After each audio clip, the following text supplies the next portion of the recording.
Question कह रहा है कि gravitational potential difference between surface of a planet and a point situated at a height of 20 metre above its surface is 2 joule per KG.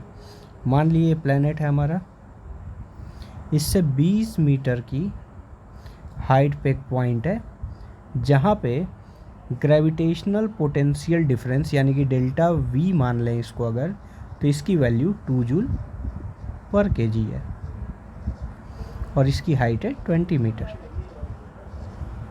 आगे question कर रहा है if the gravitational field is uniform then work done in taking a 5 kg body up to the height 4 metre. यानी कि हमको इसके surface से 4 metre की हाइट तक एक बॉडी को लेके जाना है इस पॉइंट तक। मान लिए पॉइंट है ए जिसका मास कितना है 5 kg। अब ध्यान दें अगर, तो हमको पता है कि Eg की जो वैल्यू होती है ये कितनी होती है, तो माइनस डेल्टा वी बाई में आर होती है, डेल्टा आर। यानी कि rate of change of gravitational potential is equal to the gravitational field.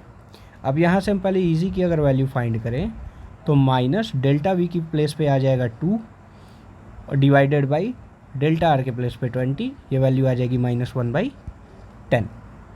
अब ध्यान दें अगर, तो कह रहा है कि ग्रेविटेशनल फील्ड इज़ यूनिफॉर्म, यानी कि जितना ग्रेविटेशनल फील्ड इस पॉइंट पे था इस पे सेम ग्रेविटेशनल फील्ड हमको पॉइंट ए पे मिलेगा। यानी कि Eg की वैल्यू यहाँ पे जितनी है उतनी ही यहाँ पे है, यानी कि इस पॉइंट पे भी Eg की वैल्यू कितनी होगी -1/10 होगी। अब इस पॉइंट पे हमको वर्क डन निकालना है, तो हम जानते हैं work done per unit mass is equal to gravitational potential. ठीक है, और इस वाले फॉर्मूले को अगर हम अप्लाई करें तो gravitational potential is equal to हो जाएगा Eg into delta R negative में।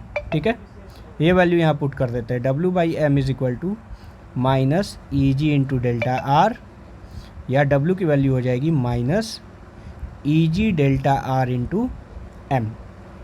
अब E माइनस रहने देंगे, Eg के प्लेस पे हो जाएगा -1/10, डेल्टा आर के प्लेस पे हो जाएगा 4, मास के प्लेस पे 5। इसको सॉल्व करेंगे, हमारा रिक्वायर्ड आंसर 2 जूल आ जाएगा।